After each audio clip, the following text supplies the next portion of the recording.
Hi everybody, are you ready for part 19? Here we go.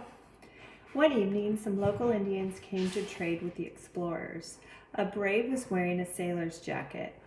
Lewis touched the sleeve of the jacket and raised his shoulders to ask the man where he had bought it. The Indian drew a picture in the dirt with a stick. Lewis stood beside the brave, cupping his chin in his hand as he watched the drawing take shape. Seaman stood next to Lewis, following the movements of the stick in the Indian's finger. The drawing looked like a rough outline of a ship with a mast. The captain's eyes met. Were they close enough to the Pacific Ocean for the local Indians to trade with sailing ships? When the Indians finished their drawings, Twisted Hair questioned him. Yes, Twisted Hair nodded to the captains. The jacket had come from white men who sailed the big waters of the Pacific Ocean. The captain beamed. They were nearing the Western Sea. On October 23rd, the explorers encountered a wild section of the rapids and waterfall on the Columbia River. "I'm not surprised," Meriwether Clark said. "If we're getting close to the Pacific Ocean, the Columbia River has to drop quickly to sea level." Lewis nodded. "Let's have a look at the river and decide whether we can send the boats through." The captain took Seaman for a walk beside the noisy river. They had to shout so their voices could be heard over the sound of the rushing water. They discovered a waterfall nearby, 40 feet high, and made plans to portage around it. The captain decided they could run most of the rapids, but in some of the rougher spots, the men would need to empty the canoes and lower them by ropes through the rapids while standing on the banks. As soon as the canoes were in a safe water, the men would refill them with the baggage and passengers and proceed on. Indians gathered on the riverbanks to watch the explorers run their canoes through each section of the rapids. These Indians were from a tribe called the Chinooks. They did not look, dress, or speak like Twisted Hair's people. They were shorter, with large flat feet and pointed heads. On their upper bodies, they wore fur pieces, short robes, and beads around their necks, arms, and legs. Most of them wore nothing else except a small skin tied around their waists and between their legs. According to Twisted Hair, the Chinooks were not friendly with the Nez Perce. As the Corps continued down the Columbia River, the Chinooks visited the explorers' camps, eager to trade.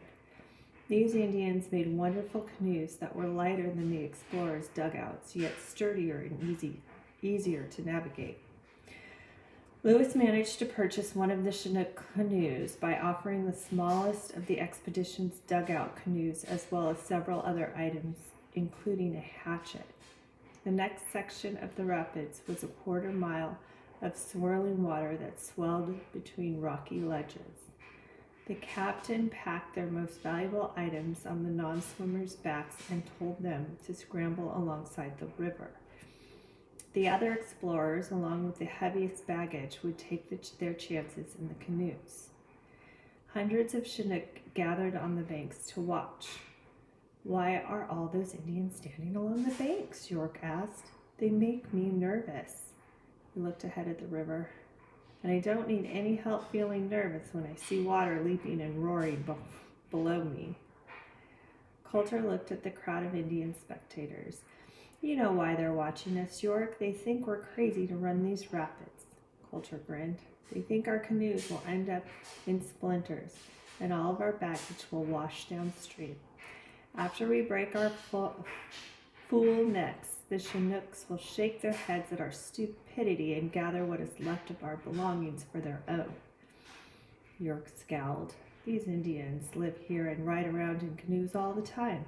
If they think it's crazy to run these rapids, why are we going to try?" "Maybe because we are crazy," Coulter called merrily as he pushed one of the canoes onto the frothy waters.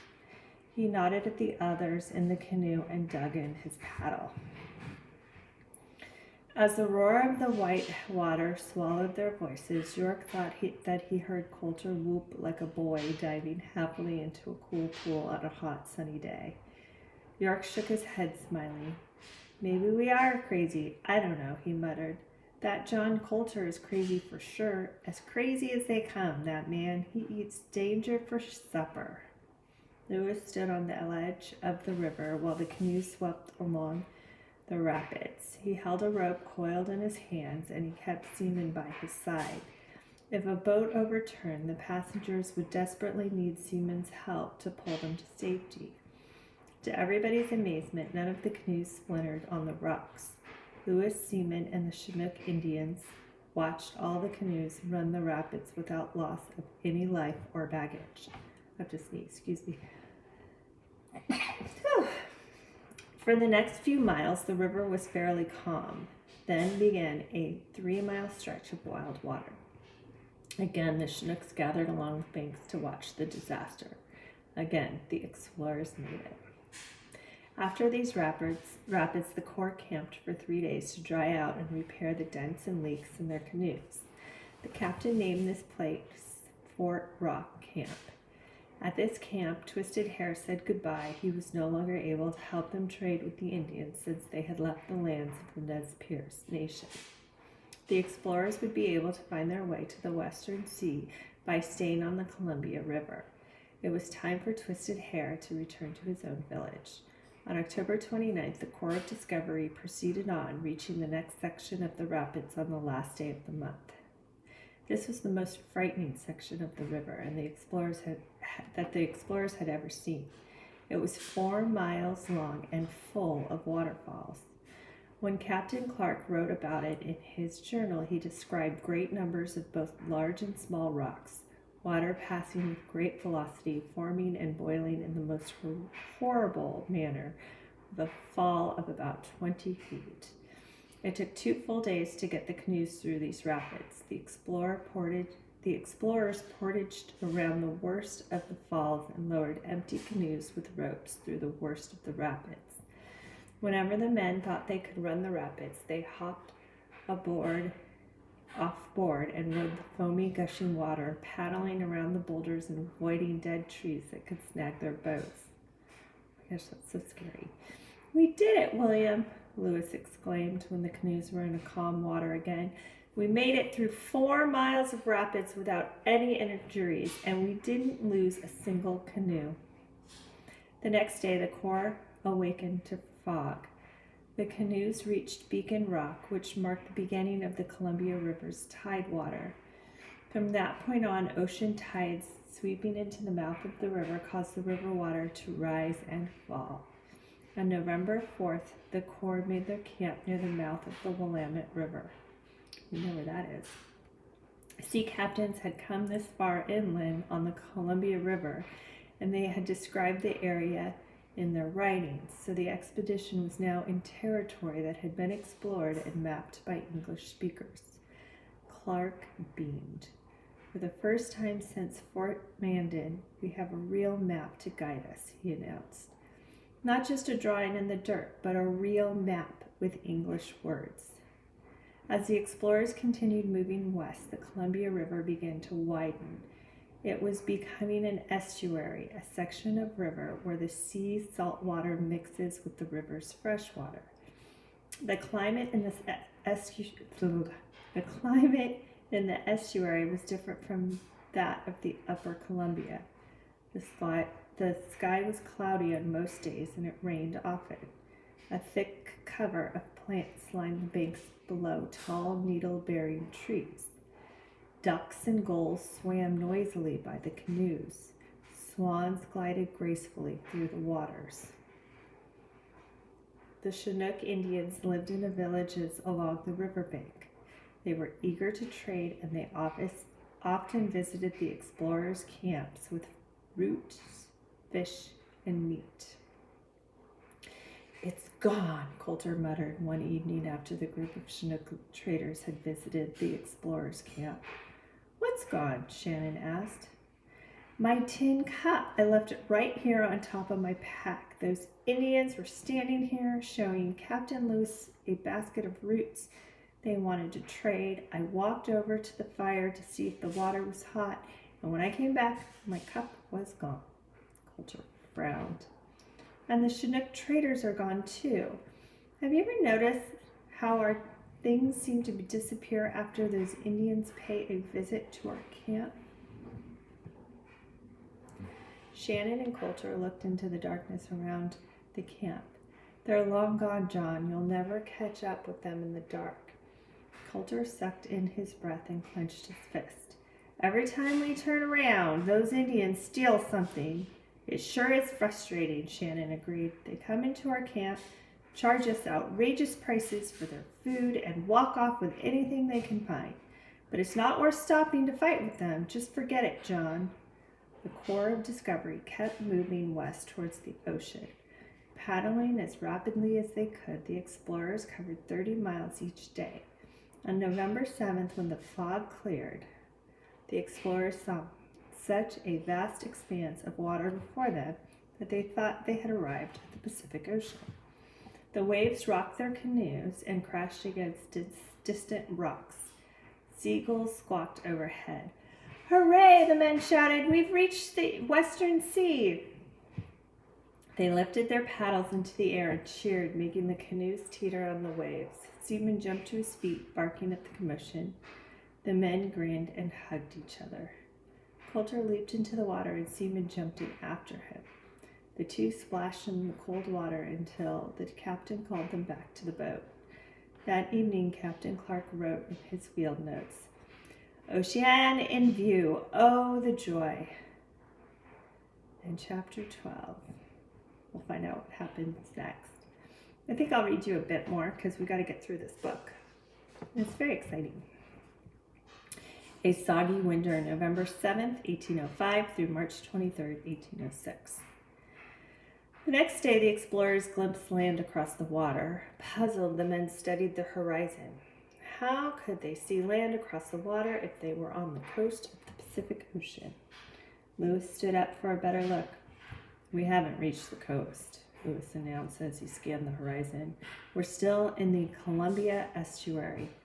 The men's excitement faded. The estuary had become so wide, and the pull of tides had become so strong that the explorers had been fooled into thinking they had reached the sea. But they had made a mistake. Discouraged, they continued paddling west. Each morning, the men pushed off their canoes eagerly, expecting to reach the Pacific Ocean that day. The explorers could taste salt in the estuary water, and the salty taste grew stronger each day. After Seaman swam, his fur felt sticky and smelled like brine. When his fur dried, white salt clung to the ends of his black fur like the silvery tips of a grizzly bear fur. The skies became stormy, and gusty wind rocked the canoe. Sacagawea and several men became seasick. The cloudy, windy weather continued, dampening the men's enthusiasm as well as their supplies. York remarked, I thought the word Pacific meant calm and peaceful. Clark nodded. It does. Then whoever named this ocean must have been stupid. He needed to study the meaning of his words. Clark smiled. Just look at this water, York said. All the time crashing. We haven't even reached the open ocean, but the waves are already so big they make me sick to my stomach. And it's so noisy. There's nothing peaceful about the Pacific Ocean. I suppose the person who named this ocean was here in the summertime, Clark commented. It's fall now. Seas always get stormy in fall, even back east. Well, maybe the Western Sea is maybe the Western Sea is Pacific in summertime. But right now it seems plain old nasty, York complained, and I don't like the feel of it neither. It rots away my clothes. Look at how the shirt's fallen apart. York held up his arm to show the tattered sleeves on his buckskin shirt. The sea air seeped into the skin and fur as well as his clothing, so the explorers always felt damp and clammy. After he swam in the estuary, Seaman's fur was sticky, and when it dried, his hair matted into stiff clumps. Sacagawea tried to untangle the dog's fur by combing it with a smooth stick, but the mat formed again as soon as Seaman went swimming. Once their canoes had entered the Columbia estuary, the explorers rarely found a comfortable spot to camp. Often they had to huddle into a small cove with barely enough space for everybody to keep their toes dry. They slept on beds of pebbles. Gusts of chilly, damp wind blew against their faces and pounded. Surf assault. Ooh. Damp wind blew. Excuse me, let me start again. Gusts of chill, damp wind blew against their faces and pounded surf assaulted their ears. Fires were hard to start and even harder to keep going. The ground smelled like decaying sea animals. On November 10th, the boats pulled into Point Ellis on the north bank of the Columbian estuary. The explorers thought that they had found a good camping site because high cliffs had backed the beach and would provide shelter from some of the wind. But a storm at sea sent waves and high winds to batter the shore. The waves were so strong the explorers could not get their boats back out, and Point Ellis became a prison. It rained for 11 days. High tide was a horror. The waves drove against giant uprooted trees, crashing into camp. Captain Clark described the misery in his journal. The wind increased to a storm, throwing the water of the river with immense waves out of its banks, almost overwhelming us. Oh, how horrible it is today. I'm going to stop right there. So they're kind of having a little rough time on the Columbia River estuary. I mean, you guys know how it is. It's November. Crazy storms and cold air and all the things. So when we come back to this, it'll be part 20, and we'll see if they get to the sea. Thanks for listening.